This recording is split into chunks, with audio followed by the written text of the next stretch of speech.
JT Loux is joining us. He's an upcoming rocker. How are you?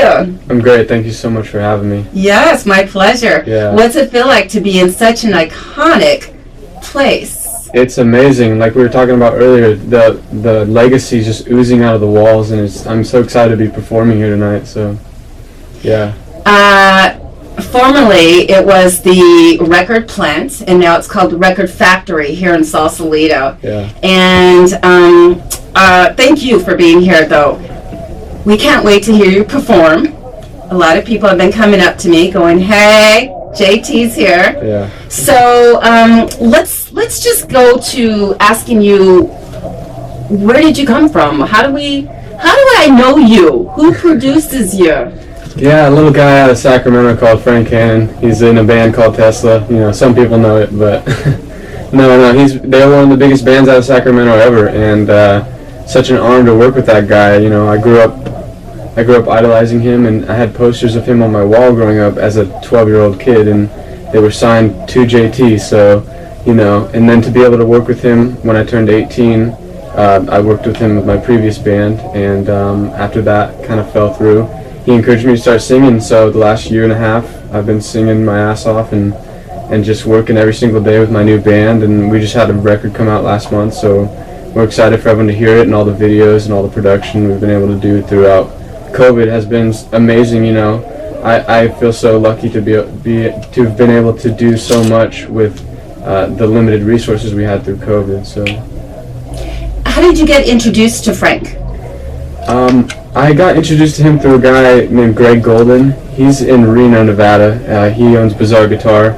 And my dad introduced me to Greg when I was about 15 years old, and he toured me around his guitar shop. And, you know, Frank I'd seen a couple videos of mine on Facebook and everything, and really thought I was a good player. But once we met, he really, he liked the way I played, and he liked it, and he liked my old band and everything. And so when I started branching off into my own stuff and started singing my own stuff, he made me realize that I had the tone, and I had everything that was required. I just needed to work at it really hard, and so yeah, it's just been a crazy journey so far. So, in terms of recording last year, how many songs? You had a debut album come out and recently? Yeah, April 30th of 2021, and there's 8 songs on there, and you know, we've written over 40 or 50 songs all the way through with my band in the last year, and it's been crazy too, because we just started playing live shows recently, because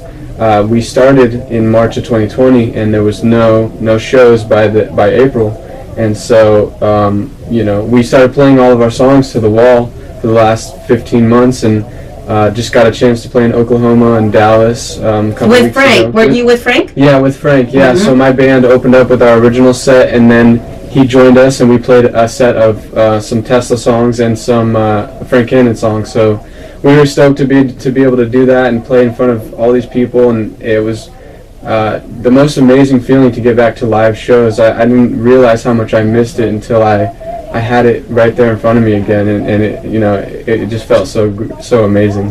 What's it like to be so young and sort of being thrown into this whole rock and roll scene?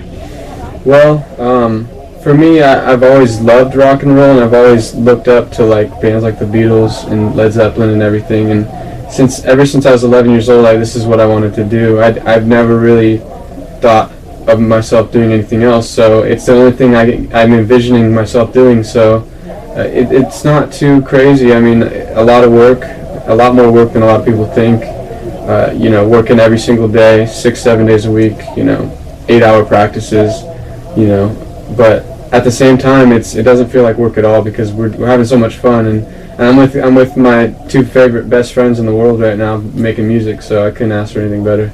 One of the things we aspire to do at bandmagazine.com is try to encourage the new generation of, you know, folks to join us with bandmagazine.com and just enjoy music and love it. Is there anything you can say to your generation or anyone trying to come up? Yeah, definitely. Definitely never stop playing, and I know that you're going to hit a lot of roadblocks. I've done a lot of that in the last couple of years. but you're always going to find a way to find some success as long as you keep going and you never stop. And be consistent, and you know, for a lot of the guitar players out there, I would say start singing if you don't already, you know, because it was the best gift that Frank ever gave to me, was giving me the ability and confidence to sing. I had it, I just didn't know I had it, and so that would be my biggest advice, is just to step outside your comfort zone and never give up. If people want to hear your music, see your videos, they want to hire you, where can they go? Yeah, so you can visit our website, jtloux.com. We're also on Instagram at jtloux. That's jtloux, on Facebook as well. So everything on our website is available now, with merchandise and CDs and everything. So, and you'll be able to see where we're playing next. And yeah, so thank you so much for having me. Thank you for being here. I can't wait to see you perform a little bit later on tonight. Thank you so much, Uzette. You're welcome.